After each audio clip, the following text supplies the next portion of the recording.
Disebutkan di dalam cerita riwayat bahwa ada seorang ahli ibadah yang bernama Barsisah.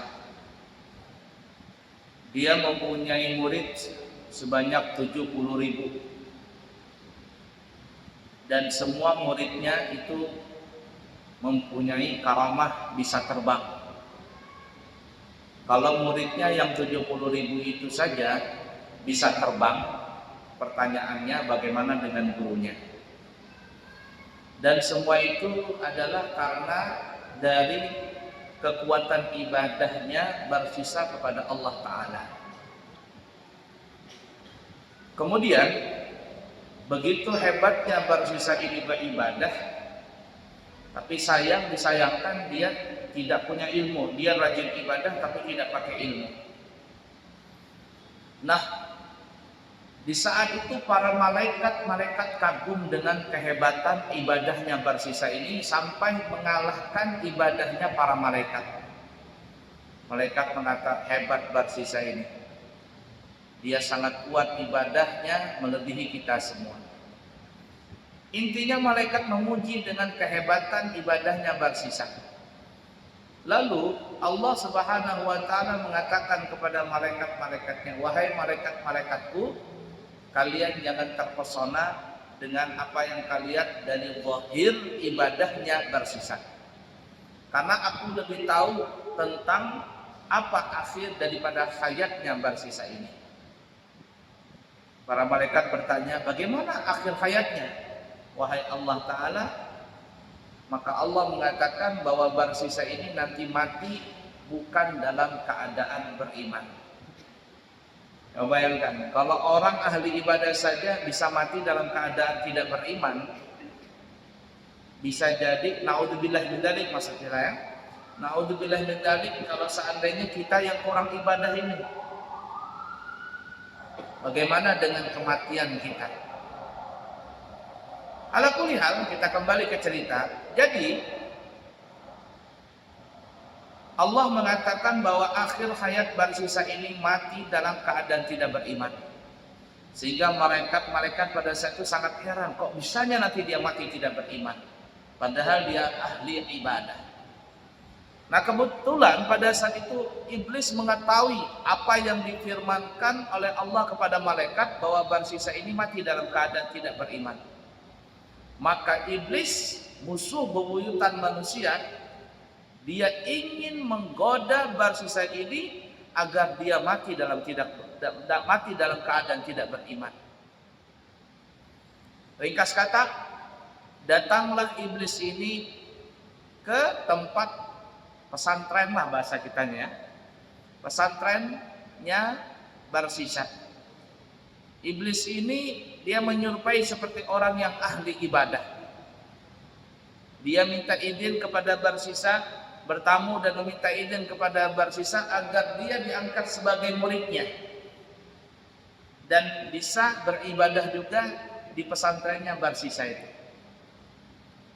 Barsisah pun mengizinkan, dan Barsisah tidak tahu bahwa ini yang datang bukan manusia, tetapi yang datang adalah syaitan atau iblis. Nah, diizinkan, maka iblis pun sudah mulai menggoda Barsisah ini. Jadi syaitan atau iblis itu Bapak Ibu menggoda kita, itu tidak mungkin, maksudnya tidak mesti langsung dengan kemaksiatan.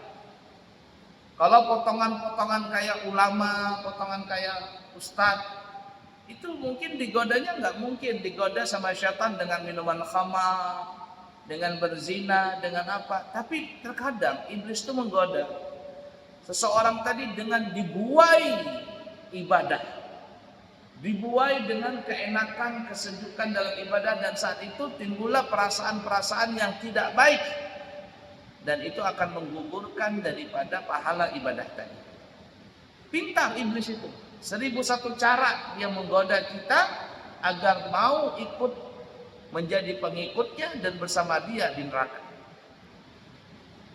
Baik, kita kembali. Jadi Barsisah ini didatangi oleh iblis tadi, dan dia tidak tahu bahwa ini yang datang adalah iblis. Iblis pun sudah mulai melancarkan tipu dayanya. Iblis tadi salat di pojokan masjid. Iblis ini sudah berhari-hari tidak makan, sudah berhari-hari tidak minum, sudah berhari-hari tidak tidur. Dia salat melulu si iblis ini. Salat sampai kalau dia sujud, tempat sujudnya ini basah begitu dengan genangan air mata. Si Barsisa yang orang ahli ibadah merasa tertantang. Wih, ini anak baru, ternyata ibadahnya lebih kuat daripada aku.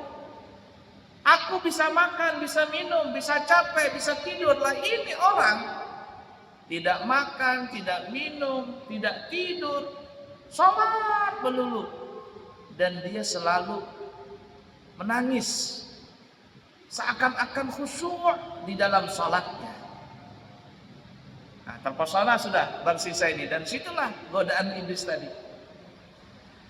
Maka Barsisa ini pun mendatangi iblis ini. Si Barsisa berkata, "Wahai Tuan, aku melihat engkau ini sangat kuat beribadah, salat melulu. Dan aku melihat engkau tidak makan, tidak minum, tidak tidur, tidak segalanya, ibadah terus. Dan engkau kulihat khusyuk di dalam ibadah dengan dibuktikan basahnya tempat sujud dengan air mata yang berlinang dari matamu." Barsisa berkata, "Bagaimana mungkin engkau bisa melakukan ibadah seperti itu? Dan bagaimana caranya supaya aku bisa beribadah seperti engkau juga?" Dalam hati iblis berkata, 1-0 saudara ya. 1-0 ini. Lalu iblis tadi berkata, "Wahai Barsisa," kata si iblis ini, "sesungguhnya aku ini adalah seorang hamba pendosa. Dulunya aku ini adalah seorang hamba pendosa. Dosa apapun, dari yang kecil sampai yang besar, aku pernah melakukannya. Semua pernah dosa. Semua dosa pernah kulakukan. Suatu saat aku diberikan hidayah oleh Allah dan aku bertobat. Dan saat itulah ketika aku mulai salat, ketika aku mulai ibadah, apabila aku teringat dengan dosa-dosa yang pernah kulakukan begitu banyaknya, maka saat itu timbul perasaan di hatiku, tidak lagi mau makan, tidak lagi mau minum, tidak lagi mau tidur. Kenapa? Jangan-jangan saat ini, waktu ini juga, nyawaku dicabut oleh Allah Ta'ala." Memikirkan dosa-dosa tadi, kira-kira diampuni tidak oleh Allah Ta'ala? Kira-kira ibadahku ini cukup tidak menebus segala dosa-dosa yang pernah aku lakukan itu? Ketika aku mengingat seperti itu, maka aku tidak lagi karuan makan, tidak lagi karuan minum, tidak lagi karuan tidur. Yang ada kepingin ibadah terus. Oh, jadi itulah sebabnya itu. Kata Barsisa, "Lalu apa saranmu untukku supaya aku bisa kuat ibadah juga sepertimu?" Iblis ini berkata, "Begini aja Barsisa, kalau engkau kepingin kuat ibadah seperti diriku, maka kerjakanlah satu dosa. Kerjakan saja satu dosa, lalu kau bertobat. Maka ketika engkau telah melakukan dosa tadi dan bertobat, timbul di dalam hatimu khawatir dengan dosa itu.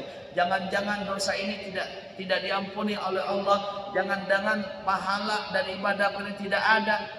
Ketika engkau ada perasaan timbul di situ, kalau dalam bahasa tasawuf namanya al-khauf wa raja, merasa khawatir dan juga mengharap kepada Allah. Khawatir dengan dosa-dosa, tapi mengharap dengan ampunan Allah Ta'ala. Jikalau ada di situ, maka timbullah di hatimu rasa manis dalam ibadah. Dan engkau tidak ada lagi kepingin mau makan, minum, tidur, dan sebagainya. Barsisa terpikir sejenak, oh betul juga ini. Betul juga. Banyak kalau kita lihat ya, ada orang yang sudah berhijrah. Ini orang dulu bertato-tato, narkoba, zina dan sebagainya. Allah berikan hidayah, dia punya ibadah lebih baik daripada kita. Lihatin saja, kalau orang yang sudah bertobat tenang. Ya, dulu maksiat, dulu apa, berhijrah dia. Subhanallah, dia menjalankan agama lebih kuat daripada kita ini. Karena kenapa? Karena dia sudah merasa telah berdosa banyak begitu, sehingga sekarang ingin menebus dosa-dosa itu. Lakukan dosa, kata Iblis tadi. Kata Barsisa, dosa apa yang kira-kira aku lakukan? Kata Iblis, bunuh orang. Kata Barsisa, wah aku tidak sanggup bunuh orang.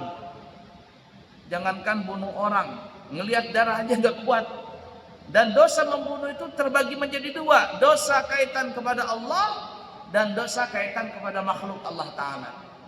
Dua terkait dosa tadi. Kata Iblis, wahai Barsisa, kalau engkau tidak mau membunuh, engkau berzina saja. Berzina. Kata Barsisa, aku tidak bisa berzina. Tidak mau berzina, dosanya juga terbagi dua, kepada Allah, kepada perempuan itu. Belum lagi kalau seandainya jadi anak, maka anak itu terlahir dengan keadaan dalam hasil perbuatan zina. Tidak mau. Kata Iblis, gini saja, kalau engkau tidak mau membunuh, tidak mau berzina, mabok aja sekalian. Mabok, minum khamar. Karena sesungguhnya minum khamar itu dosanya cuman kaitan kepada Allah. Barsisa memikir, oh iya juga ya, kalau orang mabok ya minum khamar di kamar tidurnya, dia mabok sampai teler, dosanya cuma sama Allah Ta'ala, asalkan dia tidak mengganggu orang, ya aku lihat. Tapi Barsisa ini tidak mengerti bahwasanya khamar ini adalah miftahu kulli syarr. Khamar itu kata Nabi adalah pintu dari semua kejahatan. Ra'su kulli khati'ah, kepalanya daripada segala kemaksiatan. Karena dengan sebab mabok orang bisa membunuh, dengan sebab mabok orang bisa berzina, dengan mabok orang bisa memukul istrinya, memukul anaknya, dengan mabok harga dirinya jatuh, dan banyak sekali. Kalau orang sudah tidak sadar dari gara-gara mabok, itu banyak sekali kemaksiatan yang bisa dia lakukan. Kata Barsisa, benar juga nih, dosa ini tidak ada kaitan dengan makhluk, sama dengan Allah Ta'ala. Kata Barsisa, di mana saya bisa minum khamar? Kata Barsisa. Kata Iblis, tuh di warung sebelah tuh ada perempuan jual khamar. Maka Barsisa ini pun dengan polosnya, karena nggak pernah maksiat, dia nggak pernah maksiat. Dengan polosnya dia datang ke warung tersebut, dia minum khamar, dia beli khamar, lalu dia minum di situ-situ juga. Karena dia nggak pernah mabok, sekali tegak saja minum khamar langsung beleng-beleng dia, beleng-beleng, pusing, nggak sadarkan diri. Kebetulan perempuan yang menjualnya adalah perempuan. Saat itu dia melakukan perzinahan dengan perempuan ini. Perempuan ini pun dinodainya. Tidak lama kemudian, pada saat Barsisa ini menodai perempuan tadi, datang suaminya perempuan ini. Suaminya perempuan, wah, kenapa engkau mengganggu istri? Langsung Barsisa ini pun dipukul sama si suaminya penjual khamar ini. Lalu dia keluar, nih Barsisa, kelihatan saja dia ahli ibadah, kelihatan saja dia orang alim, ternyata orang munafik, minum khamar dia, dipukulin Barsisa ini, sama orang kampung. Datanglah Iblis dengan serupa yang lain. Kata Iblis, jangan dipukul. Kita tidak boleh main hakim sendiri. Ini negara hukum. Kita bawa ke pengadilan agar Barsisa ini dihukum. Ringkas kata, Barsisa pun dipenjara, kemudian disidang oleh hakim. Diputuskan pada saat itu memang Barsisa bersalah dan dia melakukan dua kesalahan. Yang pertama dia mabok, dan yang kedua dia berzina. Hukumannya kata pengadilan, ini hukum Islam ya, kata hakim, maka Barsisa ini dicambuk sebanyak 180 kali. 100 kali karena dia berzina, dan 80 kali cambukan karena dia minum khamar. Karena memang hukumnya seperti itu dalam Islam.